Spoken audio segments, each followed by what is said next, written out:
Hi friends, welcome to Tulasi Priya recipe. இன்னைக்கு நம்ம சேனல்ல என்ன வீடியோ பார்க்க போறோம் அப்படின்னு பாத்தீங்கன்னா, கந்த சஷ்டி ஸ்பெஷல் முருகருக்கு பாத்தீங்கன்னா சிம்பிளா பால் பாயாசம் ரெடி பண்ண போறோம். வீடியோக்குள்ள போறதுக்கு முன்னாடி நீங்க இன்னும் நம்ம சேனல் சப்ஸ்கிரைப் பண்ணலனா மறக்காம சப்ஸ்கிரைப் பண்ணிக்கோங்க. இப்ப வாங்க வீடியோக்குள்ள போகலாம். முருகருக்கு பாத்தீங்கன்னா பிரசாதம் செஞ்சு வைக்கணும் அப்படின்னு எல்லாருமே ஆசைப்படுவாங்க. இந்த பிரசாதம் பாத்தீங்கன்னா டக்குன்னு செஞ்சிடலாம். டக்குன்னு நீங்க செஞ்சு வச்சு முருகருக்கு பாத்தீங்கன்னா பூஜை பண்ணிடலாம். சரி வாங்க இது எப்படி ரெடி பண்றதுன்னு பாக்கலாம். ஃபர்ஸ்ட் ஸ்டவ்ல ஒரு வடச்சட்டி வச்சுட்டு இதுல கொஞ்சமா நம்ம நெய் சேர்த்துக்கலாம். இதுல கொஞ்சமா பாத்தீங்கன்னா முந்திரி கிஸ்மிஸ் சேர்த்துக்கலாம். நம்ம இத நல்லா வறுத்துக்கலாம். இது லைட்டா கலர் சேஞ்ச் ஆனதுக்கு அப்புறமா நம்ம எடுத்து வேற ஒரு பிளேட்டுக்கு மாத்திக்கலாம். இப்ப அதே வடச்சட்டிலேயே பாத்தீங்கன்னா நம்ம 1/2 கப் அளவுக்கு சேமியா சேர்த்துக்கலாம். இதையும் பாத்தீங்கன்னா நம்ம நல்லா வறுத்துக்கலாம் பொன்னிறமா. நீங்க வறுத்த சேமியா யூஸ் பண்றதா இருந்தாலும் 2 நிமிஷம் வறுத்துட்டு அப்புறம் யூஸ் பண்ணுங்க. அப்பதான் பாயாசம் நல்லா டேஸ்டா இருக்கும். ஸ்டவ் பாத்தீங்கன்னா நல்லா ஸ்லோ ஃப்ளேம்லயே வச்சு நல்லா வறுத்துக்கோங்க. சேமியோட கலர் பாருங்க நல்லா சேஞ்ச் ஆயிடுச்சு, நல்ல பொன்னிறமா வறுபட்டுருச்சு. இப்ப நம்ம இதுக்கு தேவையான அளவு தண்ணி சேர்த்துக்கலாம். 2 கப் தண்ணி சேர்த்துக்கலாம்.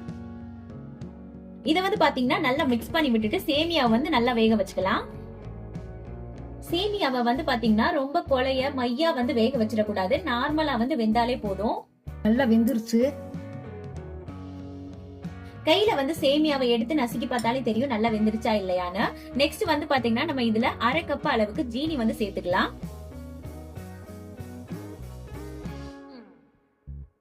இத நல்லா மிக்ஸ் பண்ணிக்கலாம். ஜீனி பாத்தீங்கன்னா நம்ம இந்த அளவுக்கு சேர்த்திருக்கதே நல்லா தித்திப்பா தான் இருக்கும். உங்களுக்கு இன்னும் சுகர் அதிகமா வேணும் அப்படின்னா இன்னும் கொஞ்சம் 1/4 கப் எக்ஸ்ட்ராவா சேர்த்துக்கோங்க.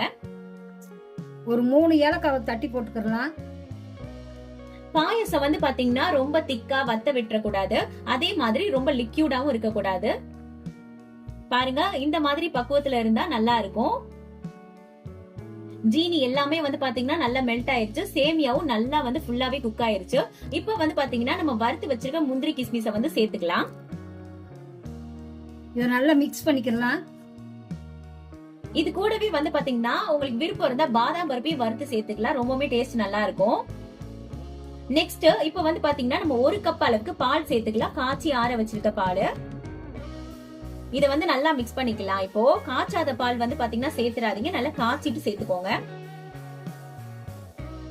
இந்த பால்லே பாத்தீங்கன்னா சேமியா லைட்டா கொதிக்கட்டும். பாயசம் பாத்தீங்கன்னா நேரம் ஆக ஆக ரொம்ப கெட்டியாகும். அதனால பால் பாத்தீங்கன்னா 2 கப்பா கூட நீங்க சேர்த்துக்கலாம். ஓகே, எல்லாமே பாத்தீங்கன்னா நல்லா வெந்து தயாராயிருச்சு. இப்போ நம்ம ஸ்டவ் ஆஃப் பண்ணிட்டு சர்வ் பண்ணிடலாம். ஓகே பாருங்க, நம்ம முருகருக்கு சிம்பிளா பால் பாயாசம் ரெடி பண்ணிட்டோம். சாமிக்கு வச்சு கும்பிட்டு குழந்தைகளுக்கெல்லாம் கொடுங்க. கண்டிப்பா இந்த வீடியோ உங்களுக்கு பிடிச்சிருக்கும் நம்புறோம். பிடிச்சிருந்துச்சு அப்படின்னா லைக் பண்ணுங்க, ஷேர் பண்ணுங்க, கமெண்ட் பண்ணுங்க. நம்ம சேனலை மறக்காம சப்ஸ்கிரைப் பண்ணுங்க. தேங்க்யூ ஃபார் வாட்சிங்.